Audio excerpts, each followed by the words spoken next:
ქართული ოცნების ერთ-ერთი ლიდერი თია წულუკიანი გვერდება ახლა პირდაპირ ეთერში ის სახლში მკურნალობს, ამიტომ დღეს შემოგთავაზებთ მასთან ჩართვას ტელეფონით. ქალბნოთია, საღამო მშვიდობის, მადლობა გადაცემაში მონაწილეობისთვის. პირველ რიგში გკითხავთ, როგორია თქვენი ჯანმრთელობის მდგომარეობა, როდის დაუბრუნდებით აქტიურ პოლიტიკურ საქმიანობას? გმადლობთ ყველას მოგესალმებით. ვირუსი უკან იხევს და იმედი მაქვს, რომ ორშაბათიდან უკვე შევდგები მუშაობას. ქალბატონო თია, ჩვენ ნახეთ თქვენი განცხადება დღეს და მოიწონეთ, თქვით, რომ დღევანდელი გადაწყვეტილება იყო სწორი გადაწყვეტილება, მაგრამ იმ ფონზე, როდესაც უკვე ყოფილი პრემიერ-მინისტრი გიორგი გადახარიაც კი გადადგა იმის გამო, რომ ვერ შეთანხმდა გუნდთან ამ გადაწყვეტილების აღსრულების ვადებზე. იმ ფონზე რა ვითარებაშიც ახლა აღმოჩნდა ქვეყანა იმწვავე საერთაშორისო გამოხმაურების ფონზე. თუნდაც, როგორც თქვენ ამბობთ, სამართლიანი გადაწყვეტილების აღსრულებით. დღეს მართველი გუნდი არ დაზიანდა? მე ცოტა სხვანაირად დავსვამდი შეკითხვას, ვინ ზიანდება იმით, თუ კი საქართველოში არსებობს სასამართლო გადაწყვეტილებები და ის არ აღსრულდება, იმიტომ რომ მავანს ასე ჰგონია სწორი. რა თქმა უნდა, ამით ზიანდება ქვეყანა. ჩვენ დღეს ვართ ხელისუფლებაში, ხვალ ამ ხელისუფლებაში არ ვიქნებით, მაგრამ მომავალ თაობებს უნდა გადავაბაროთ ისეთი სახელმწიფო, სადაც კანონი კანონობს და სადაც მუდმივად ნაციონალური მოძრაობის ან რომელიღაც პასუხისმგებლო სხვა დესტრუქციული პოლიტიკური პარტიის ოფისში მისული რომელიღაცა უცხოელი დეპუტატის უპასუხისმგებლო განცხადებების მიხედვით არ იმართება ქვეყანა.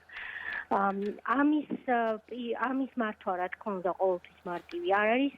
მე 8 წლიანი პერიოდი გავიხსენეთ ჩემს განცხადებაში და როდესაც ინდის სისტემას მართავდი, რომელსაც იუსტიციის სამინისტრო ჰქვია, რომლის ნაწილიც ჯერ იყო პროკურატურა, შემდეგ იყო პენიტენციური სისტემა და ჩვენ გვებარა ძალიან ბევრი სხვადასხვა რეფორმა სამართალდამცველთა და მართლმსაჯულების სფეროში. ჩვენ ხედავდით მუდმივად, რომ დამნაშავე პოლიტიკურ ძალას ჰყავდა გულშემატკივრები და მე ყოველთვის მიფიქრია, რომ ნაწილი ამ გულშემატკივრების ან საქართველოს და ქართულ ხალხს კარგად კვლავ არ იცნობენ და ამიტომ აკეთებენ ზედაპირულ განცხადებებს, ან კიდევ უბრალოდ მათი მეგობრები არიან, ასეთი იყო მაგალითად პედრო აგრამუნტი, რომელიც პირდაპირ გვადანაშაულებდა მაშინ იუსტიციის სამინისტროს და სხვა უწყებებს ვანო მერაბიშვილის უკანონო დევნაში და შემდეგ ნახეთ პედრო აგრამუნტმა როგორც დაასრულა საკუთარი ევროპული კარიერა.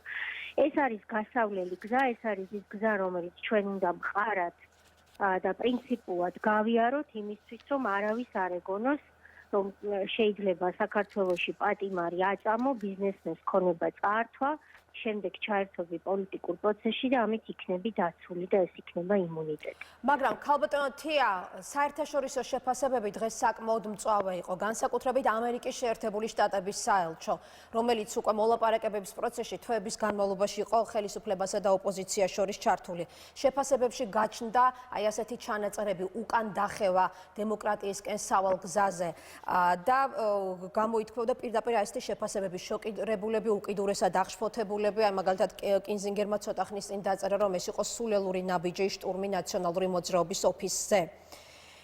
საერთაშორისო შეფასებები, აი ახლა როგორ აპირებთ საერთაშორისო პარტნიორების დარწმუნებას, რომ სიმართლე არის თქვენს მხარეს?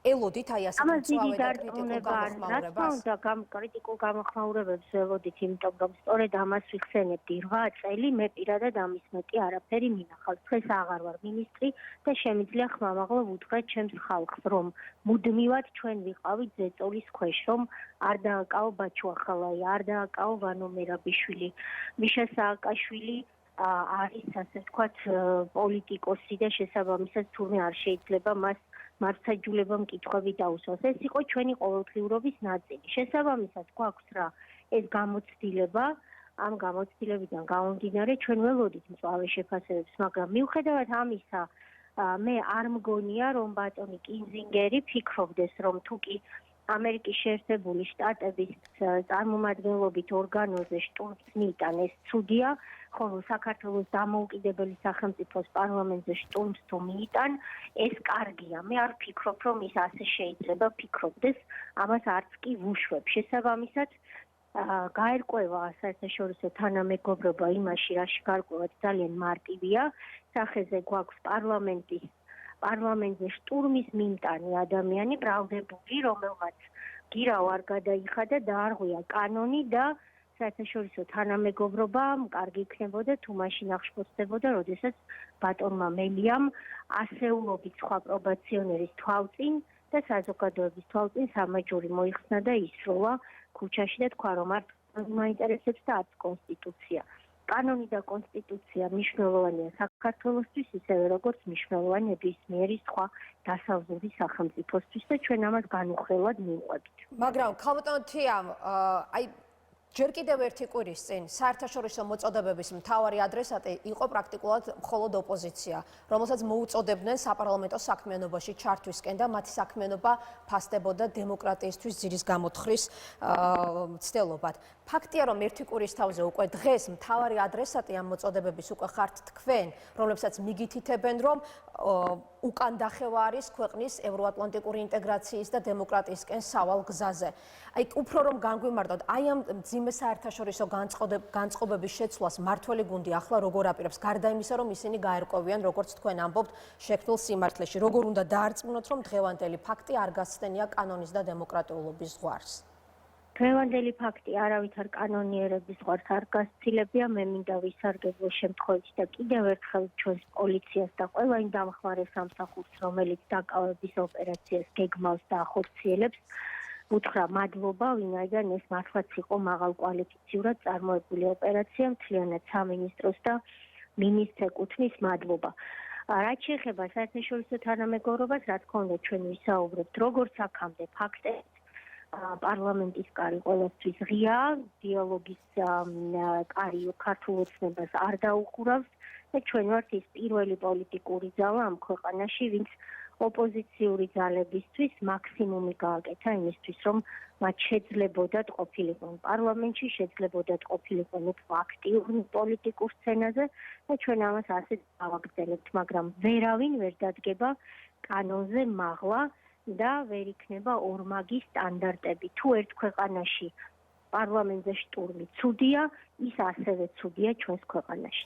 ქალბატონ თია, ოპოზიციის ცალკეული ლიდერები დღეს უკვე ღიად ამბობდნენ, რომ აუცილებლად დადგება საერთაშორისო პარტნიორების მხრიდან სანქციების საკითხი დღის წესრიგში. თქვენ გამორიცხავთ მოვლენების ასეთ განვითარებას?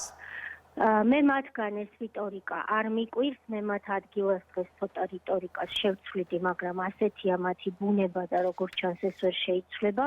მე მახსოვს სწორედ მაშინ, როდესაც იუსტიციის სამინისტროში ვიყავი და ჩვენი უწყება იყო ერთ-ერთი წამყვანი ასოცირების შეთანხმების ხელმოწერის მიზნების მისაღწევად და უვიზო რეჟიმის მისაღწევად, ისინი მუდმივად, ჩვენ კი არა, მათ ეგონათ, რომ ჩვენ გვემუქრებოდნენ, მაგრამ ემუქრებოდნენ ქართველ ხალხს, გემუქრებოდნენ თქვენ და ამბობდნენ, რომ თუ კი ესა და ეს ადამიანი იქნება დაკავებული, რომელიც დამნაშავე იყო წინა ხელისუფლების დროს, არ მივაღებინებინებთ ევროპელებს უვიზო რეჟიმს საქართველოსთვის. მათ მუდმივად ჰქონდათ და აქვთ დღესაც მცდელობა, რომ ძველად აიყვანონ ქართველი ხალხი და მისი მომავალი.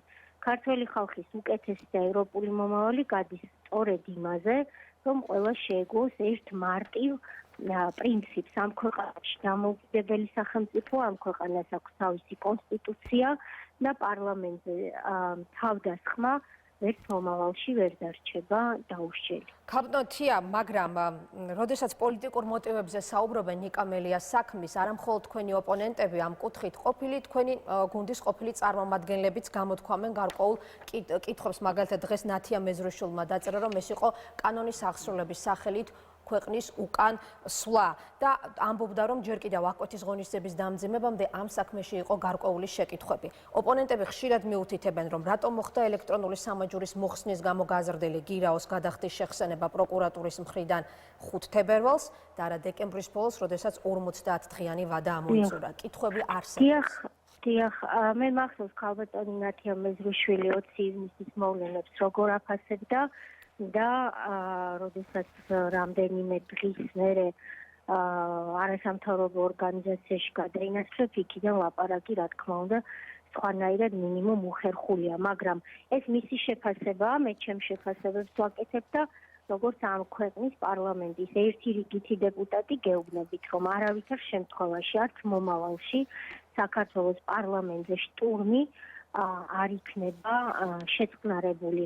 ვერც ერთი პრობაციონერი ვერ მოიხსნის და ჰაერში ვერ ისვრის სამაჯურს, ისე რომ ამას არ მოჰყვეს რეაგირება, რაც არ უნდა იყოს, ასე ვთქვათ, პოლიტიკური მიზანშეწონილობის შესახებ სხვადასხვა არასამთავრობო ორგანიზაციებული გუშინდელი ხელისუფლების პოზიციები. ჩვენ ვართ ხელისუფლებაში დღეს და ჩვენ გვაკისრია პასუხისმგებლობა, რომ ვაკანონოთ კანონი და ამას ყველა უნდა შეეგოს, რაც არ უნდა ხანდახან ეს იყოს უსიამოვნო. და ბოლოს ქალბატონო თია დღეს იგივე სახალხო დამცველმა თქვა, რომ შექმნილ ვითარებაში ერთადერთი გამოსავალია სამართლებრივი ინსტრუმენტების გამოძებნა, რომელიც მისი თქმით ჯერ ისევ არსებობს და ნიკა მელიას გათავისუფლება. 1 წლის წინ სალომე ზურაბიშვილმა გააკეთა ასეთი განცხადება: არ ვიწყალებ პოლიტპატიმრებს, არ ვიწყალებ უდანაშაულო ადამიანებს. მე ვიღებ ამ გადაწყვეტილებას მხოლოდ ქვეყნის ინტერესებიდან გამომდინარე. შეიძლება თუ არა რომ უახლოეს პერიოდში გამორიცხავთ ასეთ განვითარებას, მოვლენების, რომ სალომე ზურაბიშვილმა გააკეთოს ასეთი ტიპის განცხადება უკვე ნიკა მელიასთან მიმართებაში. ქალბატონი სალომე რა განცხადებას გააკეთებს, რა თქმა უნდა, მე წინასწარ ვერაფერს გეტყვით ამასთან დაკავშირებით, ეს სპეკულაციები და წმინდა წყლის ვარაუდები იქნება, რაც შეეხება ქალბატონი მოლომჯარიას. მე მზადვარ, რომ ძალიან დიდი სიამოვნებით ქალბატონი ნათია მეზრიშვილის განცხადებებზე ვაკითხო კომენტარები, იმიტომ რომ მას სერიოზულ ადამიანად მირიჩნევ, კომპეტენტურ ადამიანად, რასაც ვერ ვიტყვი სახალხო დამცველზე, რომელიც არც ეს პატიმარს არ ხვდება პოლიტიკოსების გარდა. დიდი მადლობა, თია წულუკიანი გვერდებოდა პირდაპირ ეთერში, მე მალე გამოჯანმრთელებას გისურვებთ. ქართული ოცნების ერთ-ერთი ლიდერი თია წულუკიანი პასუხობდა მოამბის შეკითხვებს ტელეფონით.